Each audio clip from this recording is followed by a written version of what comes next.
Gabon denoi, gure bidaiatzeko grinak ez du mugarik, beraz, maletak hartu eta hemen gatorkizue abentura berri batekin. Ongi etorri Txiloe Portugalera.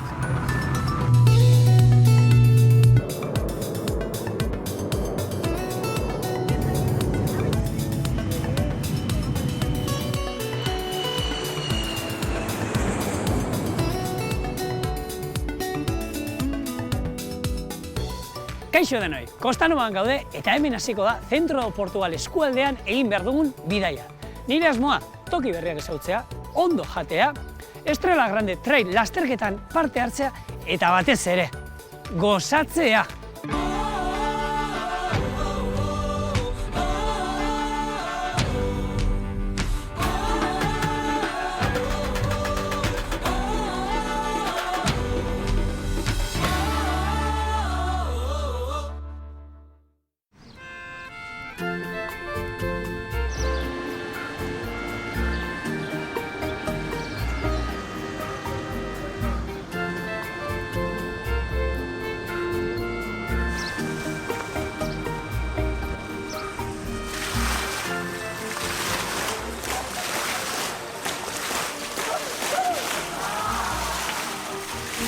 Tipiko sitio, umeari esaten niezola, ez hartu hor, bustiko zaela, ez hartu hor, bustiko zaela. Kenean busti. Badakit ez dela bidaia bat hasteko modurik hoberena, baina bustita hasi beharko dugu oraingo hau.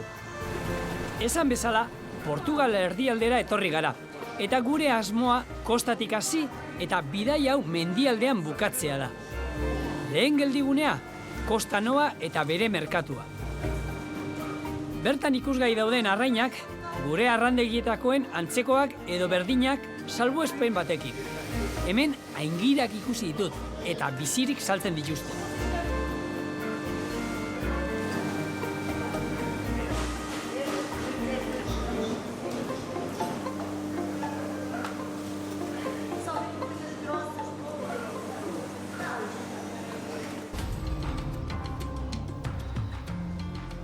Kosta Novatik gertu, Ilabo herria dugu, eta bertan, itsas museo bitxi bat daukate. Museo honetan, beste gauza askoren artean, 20. mendeko bakaia-ontzi baten erreplika bat dugu, eta bertako arrantzaleen egunerokotasuna nolakoa zen kontatzen digute.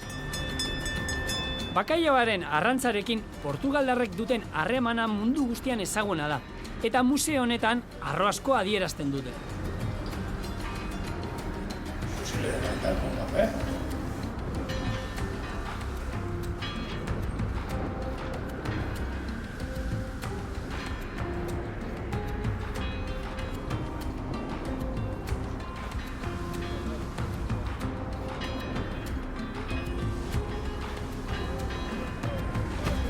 Horretaz gain, beste arrantza-ontzi mota batzuk ere badituzte ikusgai. Bakoitza bere armarriarekin nongoa den jakiteko.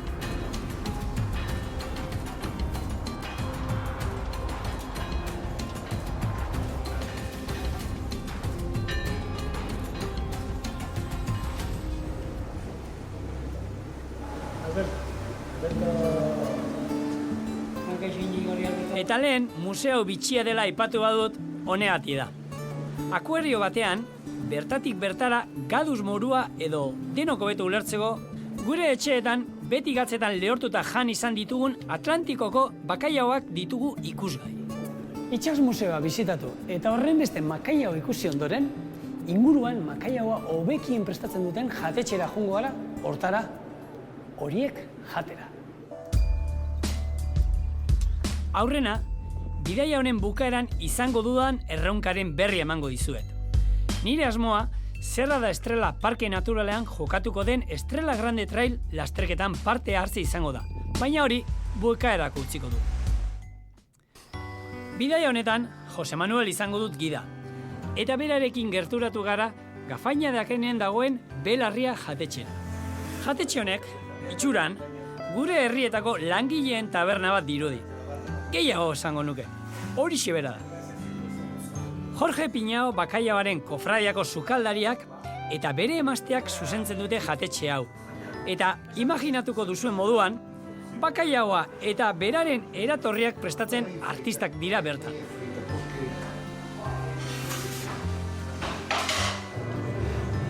Isto é uma feijoada de Samos. É só juntar o feijão neutro, que não lhe digo. Depois já o vão provar e se gostam, se não. Foi de cozer isto. E sumo de meio limão. Temos ao meio. Temperamos só enquanto está frita, pico alho. Sim. Gauza batek harritu nau. Jorgeren esanetan, Portugalen ez dute prestatzen gure sagardotegietan horren preziatu den bakaio tortilla. Eta nola egiten den azaldu diot.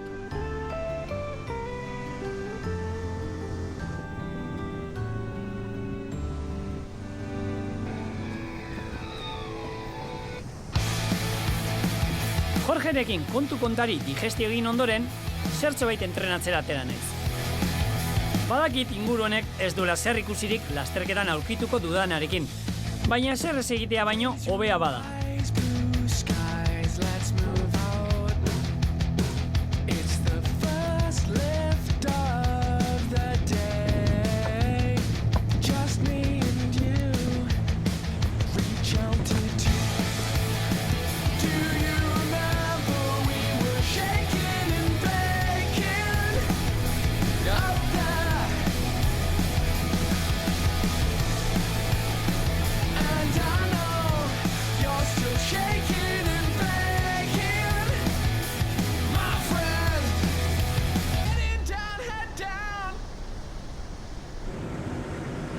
Itsasargiei, itsasontziei eta itsasoari agur esan eta pixkanaka bagoaz Portugal barrualderantz.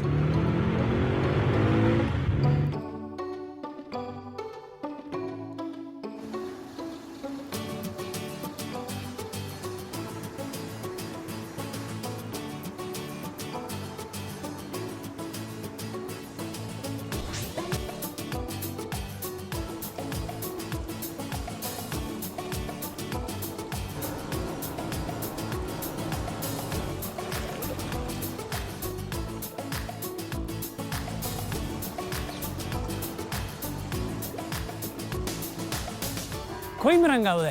Itsasoan hasi genuen gure bidaia eta pixkanaka gora goaz eta nun bukatuko du mendian, Estrela Grande Parke Naturalean eta bertan izango dut nik larun batean lasterketa.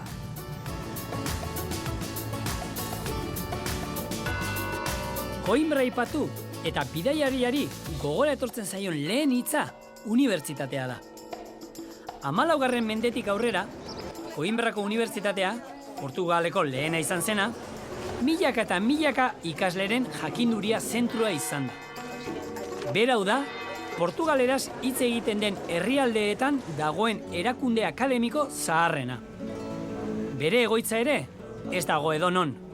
Portugaleko garai bateko errege familia bizi izan zen jauregian baitago. Pareta hauek hitz egingo balute.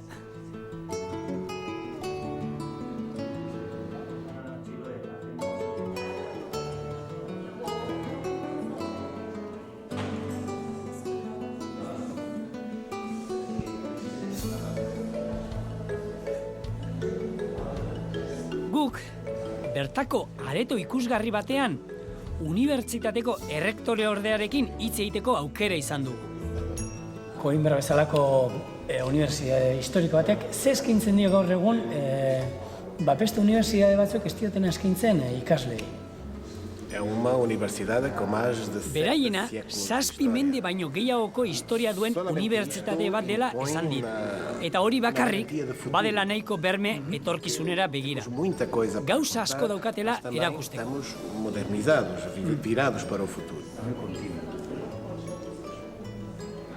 Aipatu dituzu gaur egungo gazteak, aldaketak, teknologia berriak eta nola egiten dio guzti horri aurre Koimbrako unibertsitateak? Luisen esanetan, unibertsitate honek 7 mende iraun izanaren sekretua garaietara moldatzen jakitea izan da. Beraiek ez daudela mundu globaletik isolatuta, eta aurrera egin nahi badute, globalak izan behar dutela.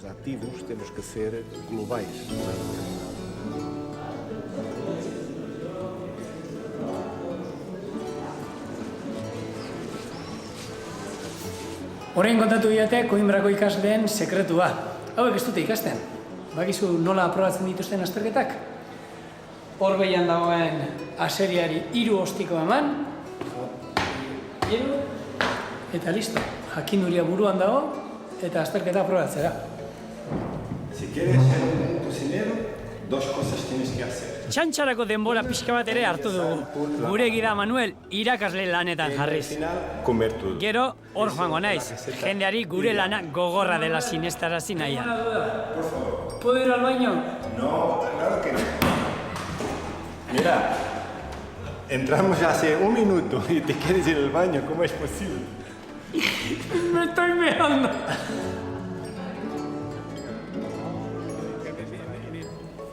Orgoiko balkoitik, errektoreak begiratzen zuen, ea klaseak ondo zijoazten, ero ez kontrolatzeko bixet.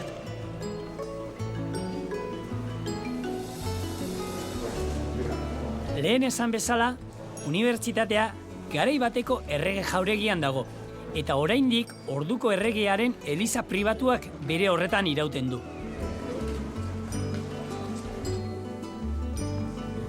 Baita, garai hartako liburutegiak ere.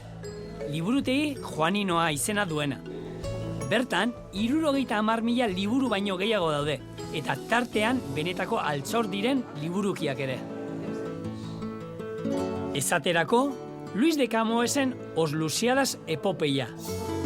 Zuen aurrean, portugaldarrentzat ikur baten liburu originalaren ale bat.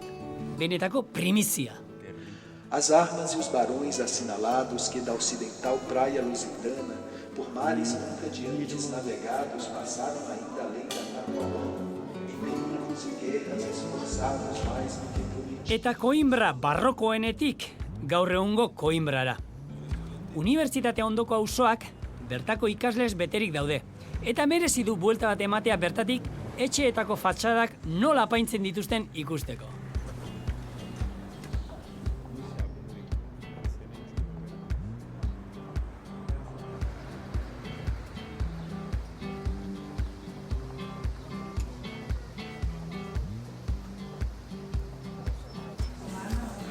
Baina Koimbra ez da bakarrik kanpotik pasiatzen ikusten duguna. Bere monumentu esanguratsuenetako bat ikusteko, lur azpira joan behar dugu. Erromatar garaiko foroaren kriptoportikoa. Hau da, orduko foroari eusten zion eraikina edo oinarria.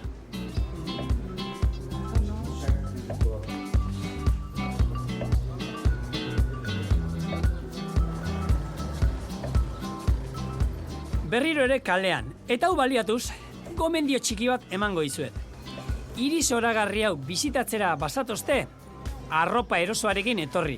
Zeren unibertsitatea dagoen goiko auzotik, behean dagoen Alde Zaharrera bitartean, gora eta bera ibiltzeko beharko duzue.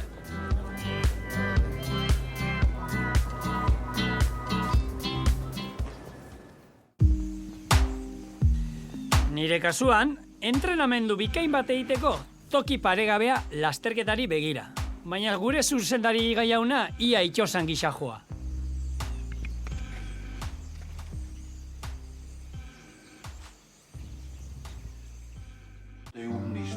Arratzaldean, aurkezpen berezi batera gerturatu gara. Carmen, lehen Luisekin hitz egiten, vicerrektorearekin komentatu digu gaur aurkezpen berezi bat daukazuela, liburu bat errezetana, eta kontatu jazu pixkat nola aurkitu zen duten. Portugalgo errezeta liburu zaharrenean, unibertsitateko gaietak izena zuen errezeta bat aurkitu zuela esan dit.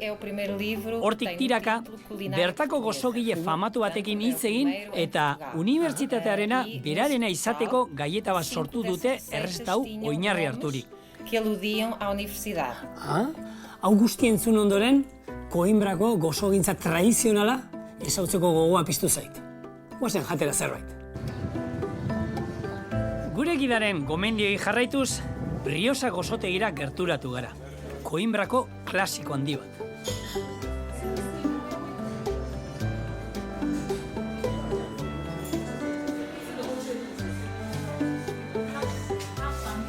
Buenos Bertan, Orlanda dugu zain, eta pixka bat azaldu digu zeintzuk gozoki jan behar ditugun Koinbrara etortzen garenik.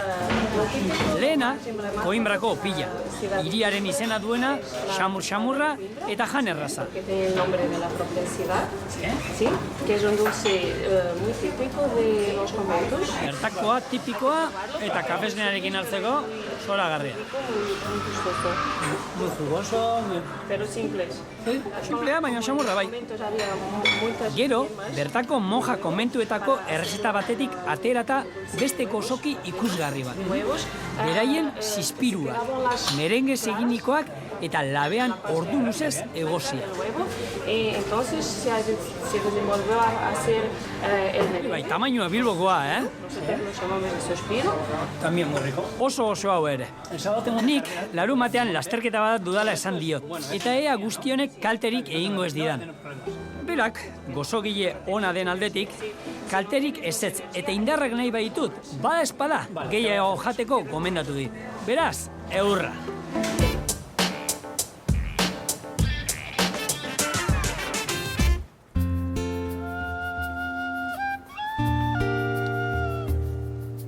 Jan ondoren, oberena, siesta botatzea edo bidaia ondo aprobetxatu nahi baduzu, paseatzen joatea da. Alde zaharretik gertu, ikasleek badaukate euren txoko berezi bat parketxo batean. Poeten erretreta izenez ezaguna, bertan karrera bukatu duten ikasleen oroitarriak daude olerki batez lagundurik.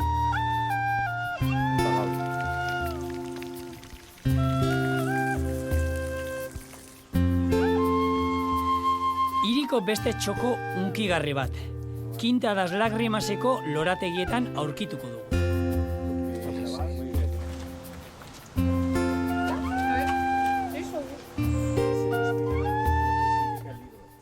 Hemengo hau Malkoen iturria da. Hemen hil zuten, erail zuten, Inés de Castro, eta historiak esaten duenez, asko sufritu omen zuen, eta hemen geratu zen etzanda negar eta negar egiten, eta bere malkoekin sortu zen hemendik ateatzen den erreka hau. Gainera hor dagoen harri gorria omen da, bera bota omen zuen odola. Eta orduandik maitemindu pila bat etortzen dira toki honetara, gozatzera inguruataz, merezi dueta.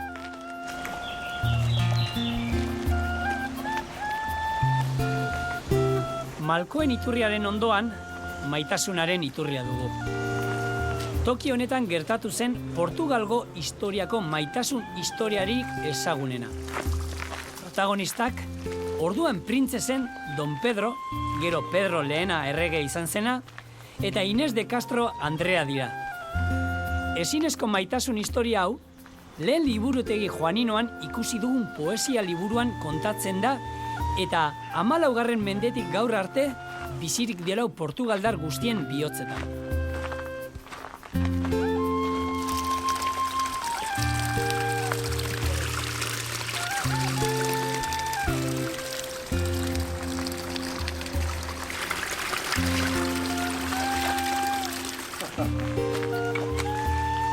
Aguanta, ¿no?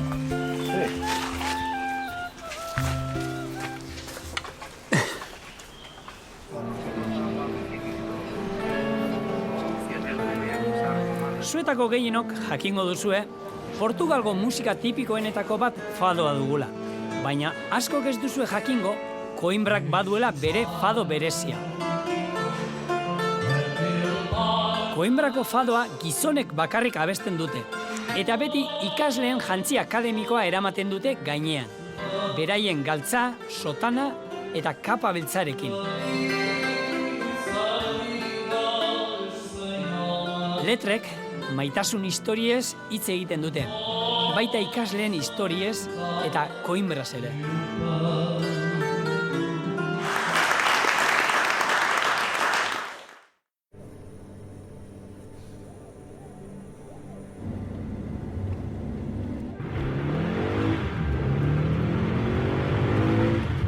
Koinbraz erabat maitemindu naiz, baina gure bidaiak aurrera jarraitzen du. Eta gure hurrengo geldigunea Penalbado Kastelon egingo dugu. Bertan dago Casa da Insua jauregia. 18. mendean, Luis de Alburquerque Demello Pereira Ekazeres jaunaren aginduz eraikia. Nio, ze izen arraroak eta bitxia dauzkaten hauek.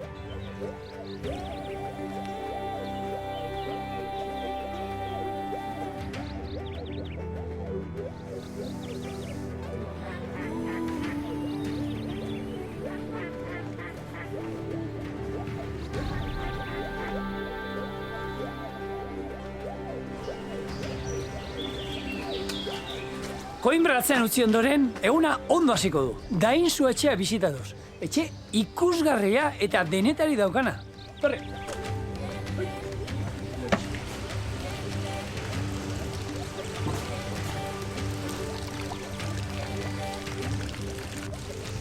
Jauregi hau, bere jabeak inoiz zapaldu ez zuena, garai haietako apaingarriz eta elementuz betea dago. Eta bertan pasiatzean, mende batzuk atzera egitearen sentsazioa duzu. Luis de Albuquerque, Brasilgo Mato Grosso eta Giaba eskualdeko gobernadore izan zen, eta bertan egindako diruarekin sortu zuen jauregi hau. Indiano bat izan zen alegia.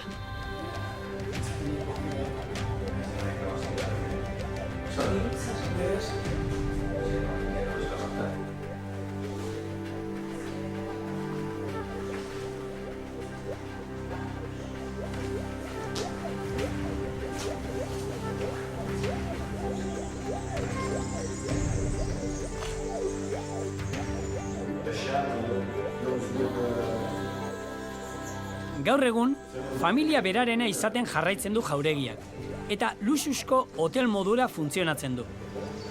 Berezitasun gisa, bertan jan edo edan daitezken ardoa, oliba olioa, gazta eta fruta marmeladak jauregian bertan ekoizten dituzte. Eta gainera, horiek nola egiten dituzten ikusteko aukera ematen dute bisita gidatuen bidez. Não sei, eles vão fazer mesmo consigo, mas já.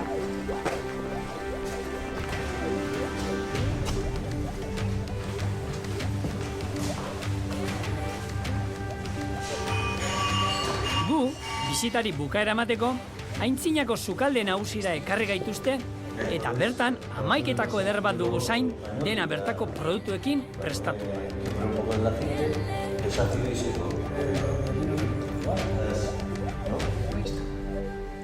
Empezamos. ¿Qué tenemos aquí? Bertako biziten arduradunak ongi etorri eman eta etxeko produktuen aurkezpen txiki bat egin digu. Bere gomendioi jarraituz, etxean egindako ogia beraien oliba olioarekin guztia. Ondo guzti. Ikusgarria.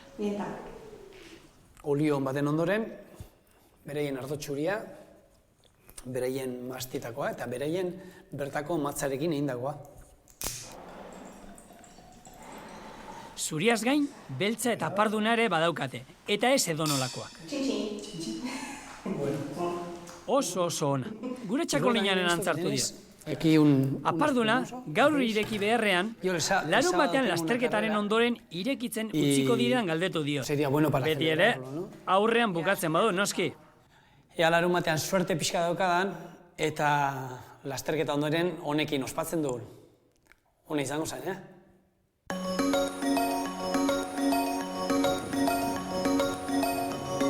Horretarako korri egin beharko da, eta asko gainera. Goi mailako korrikalari pila bat bai datoz gurekin batera lasterketa honetan parte hartzera.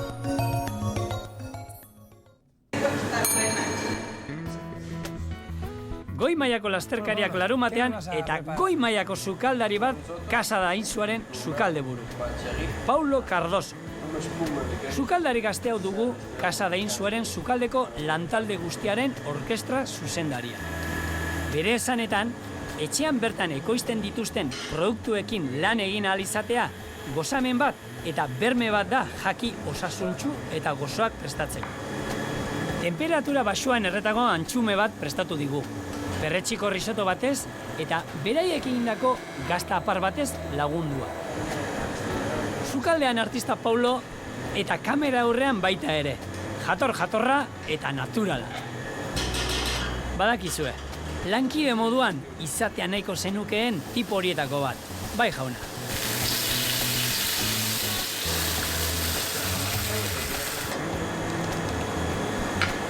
para ficar por final.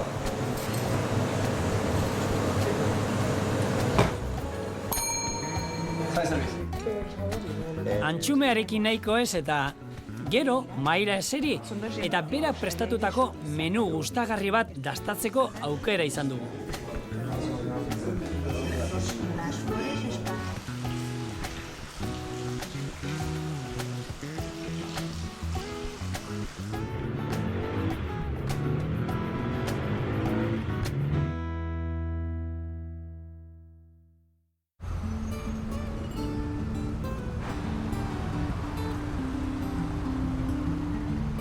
Penalbado Kastelo eta Insua jauregia atzean utzi ditugu eta gure hurrengo helburura iritsi gara. Biseura.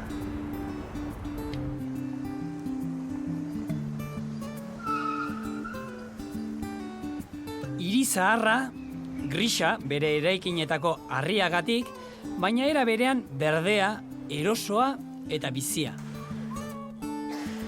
Mendiz eta Bouga eta Dao ibaiez inguraturik, bertan egun bat pasatzera gonbidatzen duen hiria da Biseu.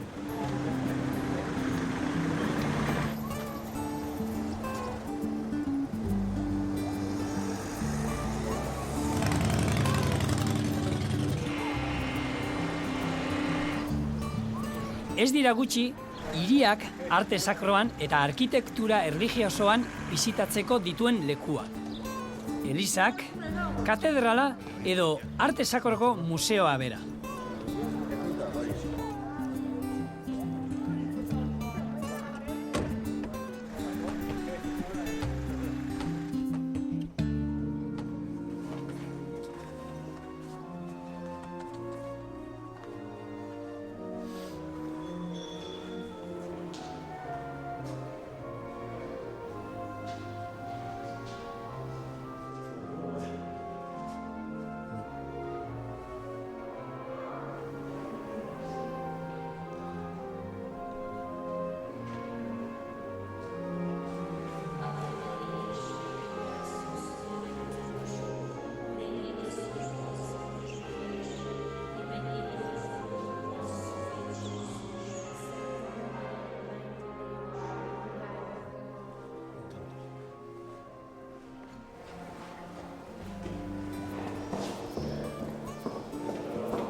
Margotu zuenak begia jartzen zuen tokian, brotxa jartzen zuen.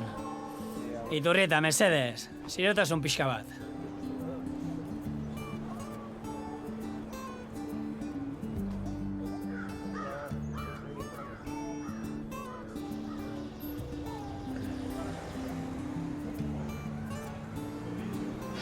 Niri gehien gustatu zaidana, bere alde zaharreko kalistuetan barna pasiatzen ibiltzea.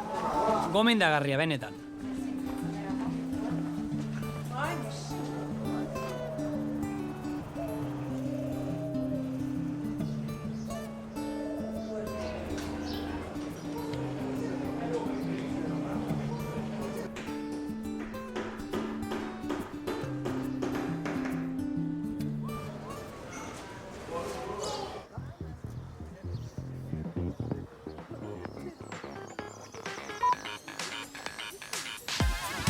Hiriko bisitarekin bukatzeko, zertxo bait entrenatzeko momentu iritsi da.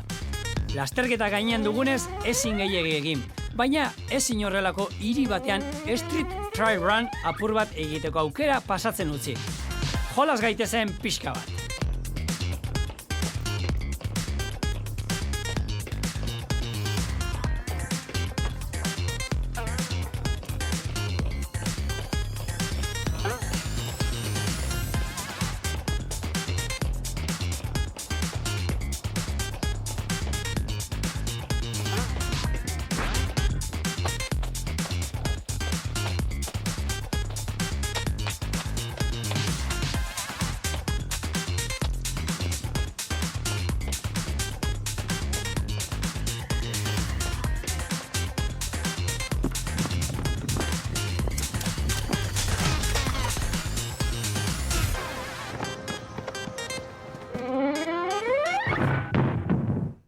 Ipurdiko batekin Biseu agurtu eta gure hurrengo hitzordura abiatzen gara.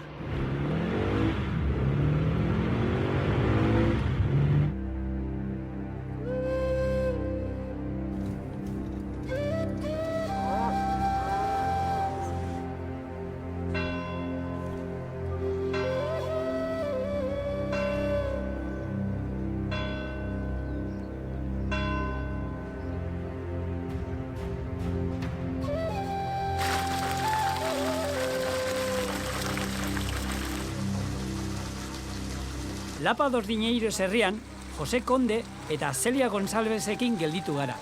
Eta beraien eskualdean zer ikusi dezakeun kontatzeaz gain, euren herrian duela gutxi eginiko aurkikuntza batez hitz egin digute. Pasear, un bonito paseo y un lugar muy pequeño. Hemengo somorro hau, Jose berak katalogatu du lehen aldiz gertuko koba txiki batetan. Porque sospechábamos. Eguna luze joan da, eta beraien aurkikuntzagatik topa egin ondoren, lasterketarekin amets egiteko ordua heldu da.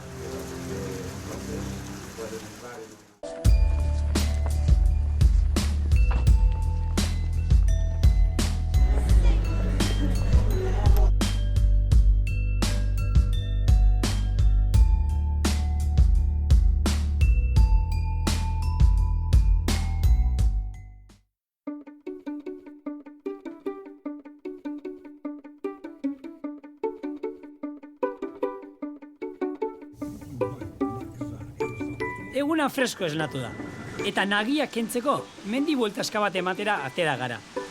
Ea somorro horren koba aurkitzen dugun.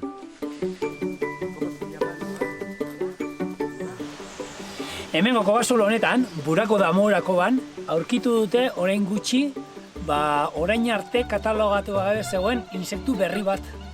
Beste bat hemen. Hau berri alda.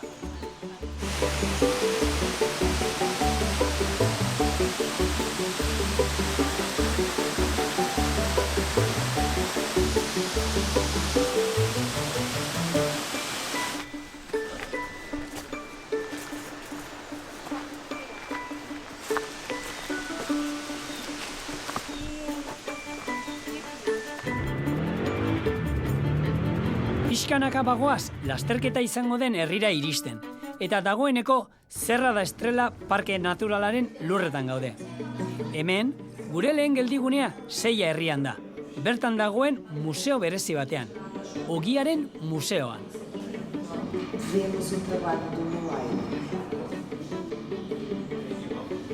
Museo interesgarri honetan, ogiaren historia guztiak kontatzen dizute.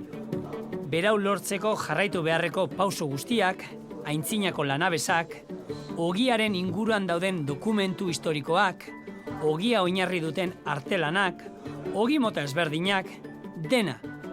Gure mahaietan ezinbestekoa den, baina ia garrantzirik ematen ez diogun jaki batez.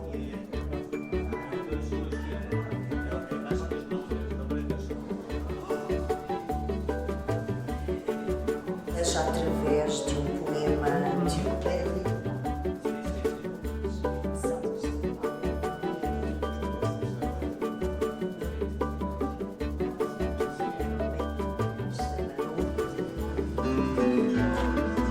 E esta é a nossa sala mágica. Bertako bisitari asko aurrak direnez, bereiendako prozesu guztia erraz eta era divertigarri batean azaltzen duen areto bat ere badaukate. Mimos eginiko museo bat oso interesgarria eta bizitatzea merezi duena euneko eunea. Cuidar junto à água, o sol e só a posição de sentado. Exatamente. Ogiaren museoan bizitan ibiltzeak tripazorriak dantzan jarri dizkit, eta orain benetako ogia eta benetako baskaria dugu sai.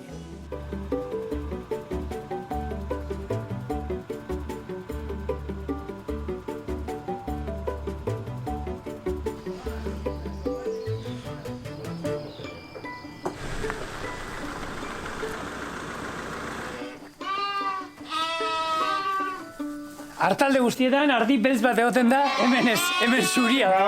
Hori da gaiztua, hori.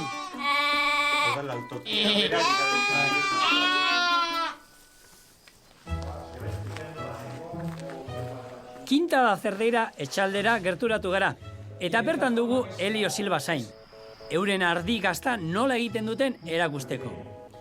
Gazta hau egiteko, legarra erabili beharrean, bertako kardu bat erabiltzen dute. 30 graduko temperaturan dagoen esne gordinari bota eta hala mamitzen dute. Lorea gatzarekin ehotzen dute, gero urarekin nahaztu eta iragazi ondoren ur hori botatzen zaio esneari.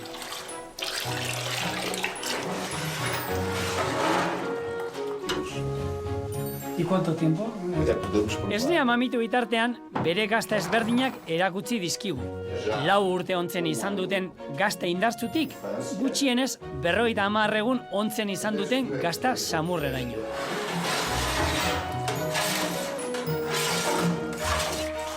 Behin esnea mamitu dela, ondo txikitu eta sukatzeko garaia da. Gasura ondo sukatu eta gero, moldetan sartzen da. Esan bezala, gutxienez 50 egunez ontzen egon dadin. Perfecto.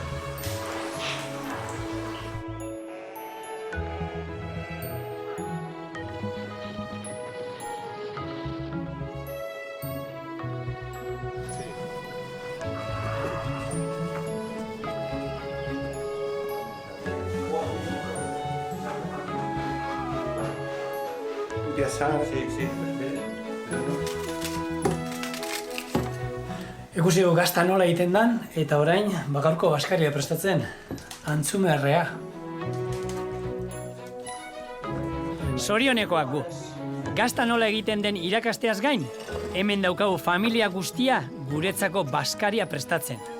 Hau etxean bezala egotea da. Antzumea sukaldean prestatu dugu, eta dagoeneko sua egin dago. Orain txingarra egitea itxean behar da, eta bain txingarra dagoenean da labea bero-bero dagoenean, antzumea barrura sartu, eta esan digute ordu terdi inguru lan beharko duela erretzen. Eta guk bitartean denboren beharko du, toki zoragarri honetan. Hau ere labera deskuidatzen bada. Ogia ere etxean eginikoa. Benetako luxua.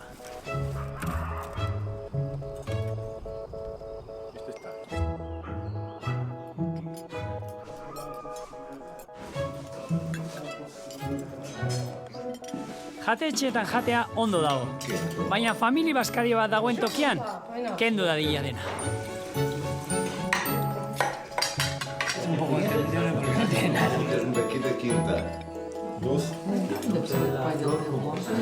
Elio Silva eta bere familiarekin, zoragarri baskaldu ondoren, orain manteigazera guaz.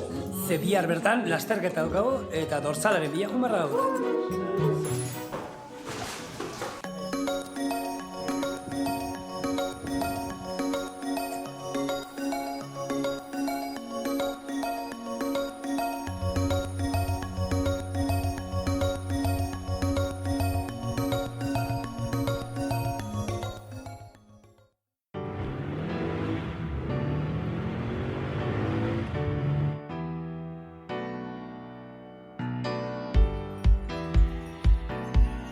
Lasterketa Manteigaz herrian da. Zerra da Estrela Parkearen erdian. Artzaintzarekin eta artillearekin erabateko lotura duen herrian.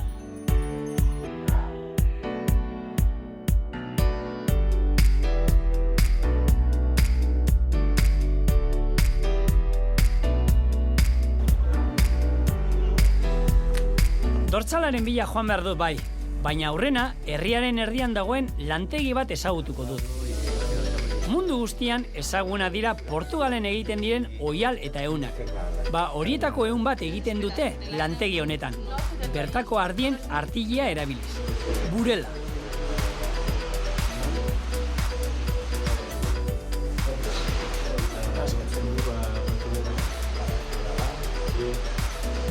E tem características ignífugas.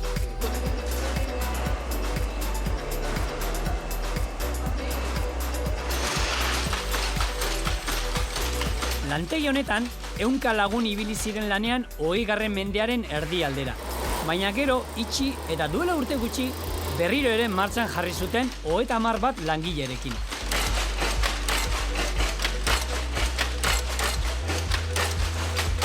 Bertan, lantegiaren hasierako erreminta berak dituzte lanean, eta orduko patroi berak ere erabiltzen dituzte. Lantegia berriro martxan jartzeko, orduko langileekin jarri ziren harremanetan, eta beraietako batzuekin ekin zioten berriro ere lanari.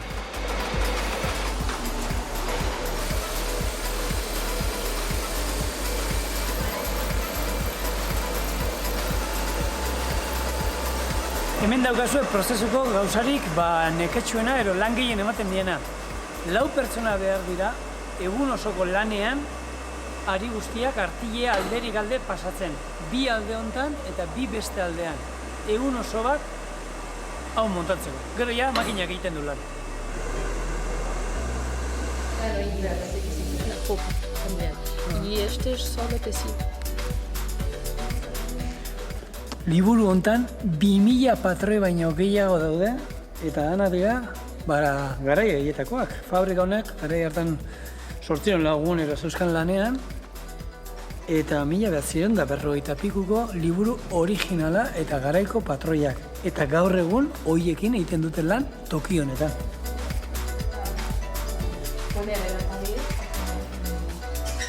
Gaur egun, burelarekin denetarik egiten dute. Arropak, alfombrak, paretak apaintzeko eunak, poltsak, zapatak, txapelak.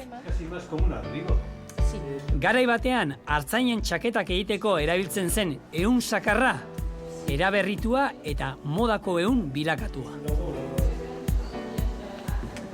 Hemengo toki honetan, burelak pasatzen du kalitate kontrola.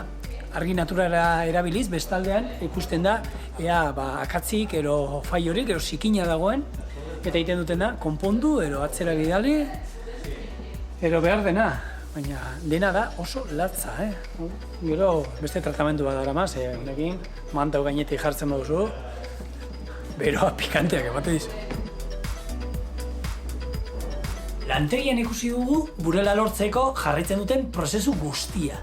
Eta gero horrekin, hartu, eta hemen dauzkagun, erropa, manta, txapel eta denetarik egiten dute. Zapatak, dena kalidade honekoa, bero-beroa, eta nire baina izena ematera noa, eta bihar uste du lasterketan txapela eraman behar dela. Du, ez alzeito.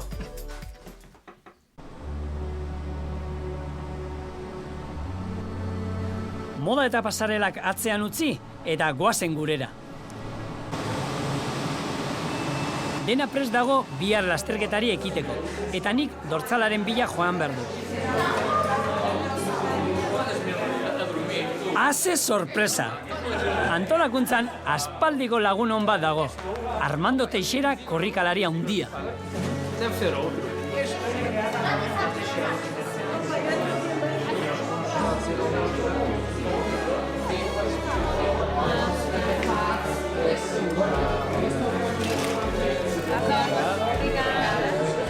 Mila 208. Zenbaki luzea, baina lehena iritsiko da. Egon lasai txiki, hori bihar erakutsi beharko duzu, Arkaitzauetan barna korrika.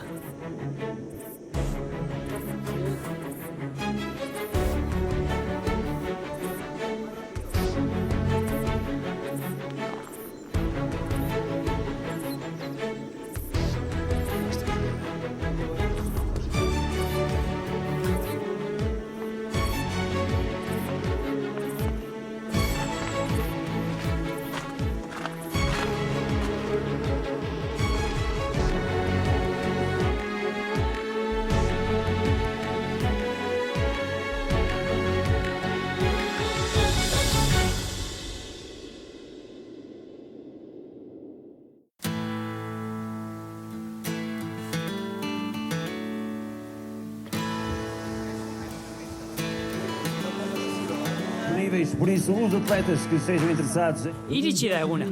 Aukeran, bero pixka bat egiten du korrika egiteko. Baina bestela, zoragarri esnatu zaigu eguna. Ez dago aitzakia. Eraman beharreko derrigorrezko materiala sarreran erakutsi eta barrura.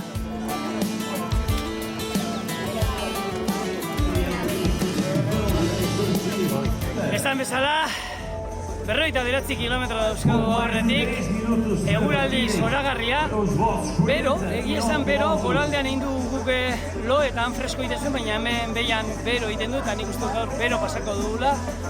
Ikusi izan dudanean inguruan, lehengo igoera gogorra, orduan hori lasai hartu beharko da, aldan einean, lehengo 8 kilometroak, eta gero gora berak, eta bukaera niko teknikoa aumenta, eta azkenean hori 5 kilometroko jatxiera bat, eta minik ez duen hartzen, eta ondo pasatzen duen, eta ondo bukatzen duen. 4 anos, vem então Leonardo Gouveia em Zino. Prest gaude denok. Beraz,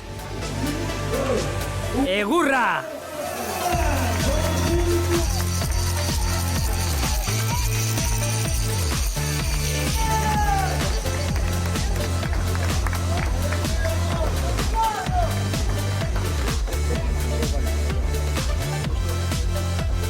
Esan bezala, lehen kilometroak goruntz dira. Beraz, lasai hartu behar da. Hau oso luzea da.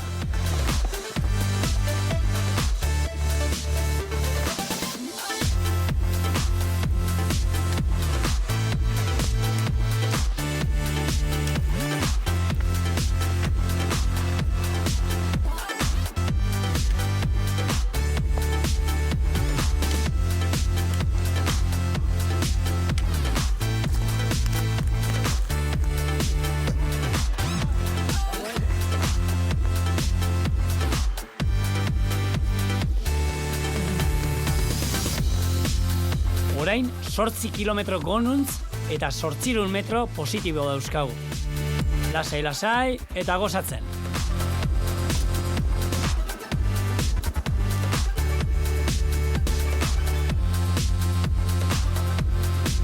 Toki eta bista ikusgarria benetan. Lasterketa hau erabat gomendagarria da.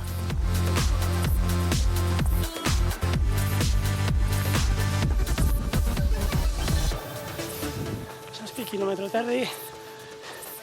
Ja lehen igoera gogorra bukatzen. Menoa, lehenengo gehien artean, oraindik asko falta.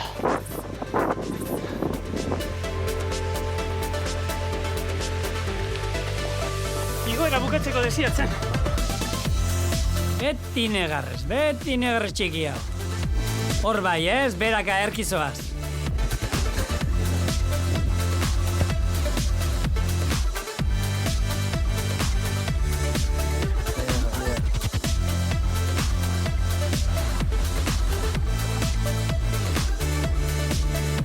Lehen, anoagunea.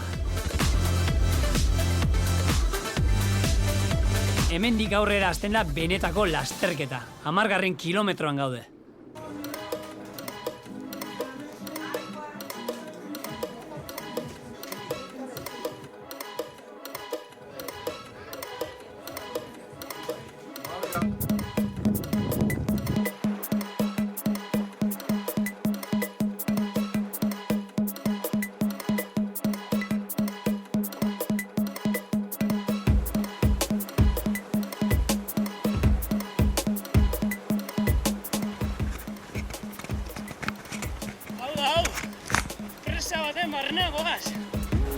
Bai, presako zati hau izan zen, lasterketa guztian lizu izan genuen zati bakarra.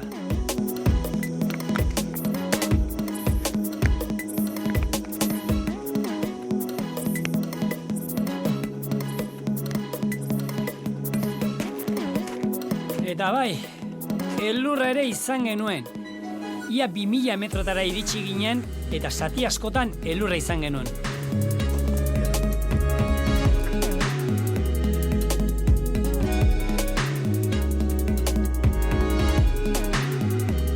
Kilometroak aurrera doaz, eta ni ere pixkanaka aurrera noa. 20. joatetik dagoeneko 15. noa.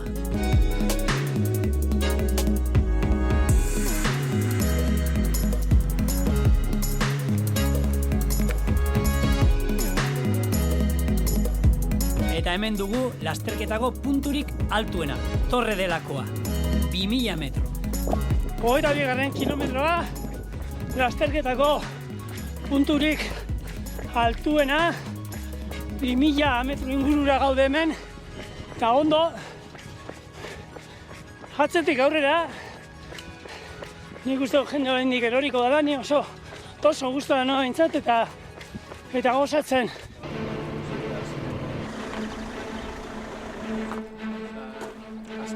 Hori bai, nire taldearekin arazo txiki badaukat. Ez ditut inun ikusten.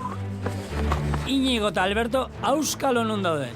Nik hemen zapatilekin arazo txiki bat izan dut, bera ideika ez diate kasurik egiten.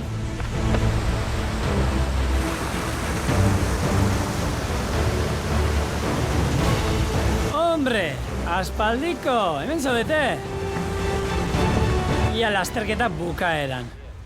Gutxi gora era, hau 42 kilometroa da. Oin aldapa gogor bat daukau goraka eta gero dena bera helmugar arte. Uste dut lehen 10 artean noala, baina ez dakit.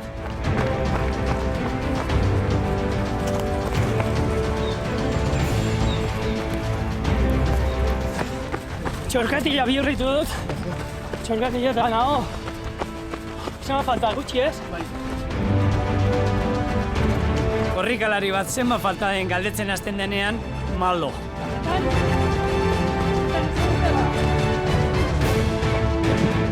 Azkeneko metroak. Hau emotzeko. Eta bai, azkenean 10. joala uste nuen, baina ez. 9. eta oso gustura. Zigor! Iturrietak! Oso polita. Oso polita, pasada. Eta ni uste dut gehiago baina nuela eta nahi lasai egitera. Oraindik beste bi lasterketa gehatzen zizkigu. Eta, bueno, nabaritzen da, lehenengo lasterketetako freskura hori ez daukadala. Duela gitxi grazia izan da indala ezer. Eta hori azkenean, nahi eta ez, nabaritu egiten da. Azkenengo jetxieran txorkatila bihurritu dut eta ez dakiz zer dauka, baina oin bero dago eta aguantatzen du, baina uste dut ezer honik ez ez.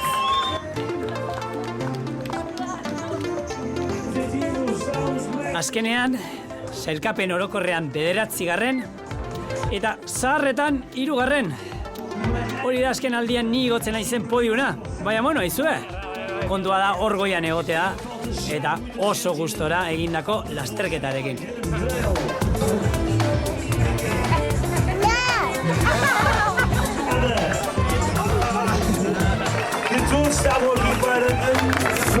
Sari banaketa eguna eta hor doaz, pixkanaka, saritu guztiak gora igotzen.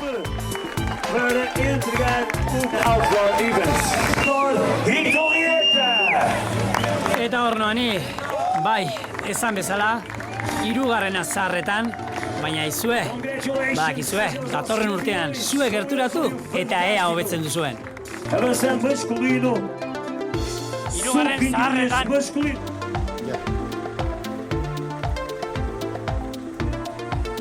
Sariarekin, hotelera eta orain gerlariaren deskantzua.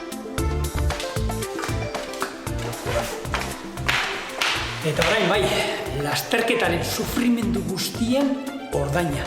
Spa eta masajea.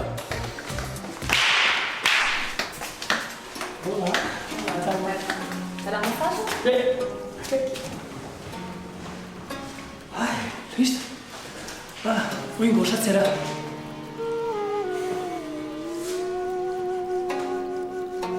Hau bai.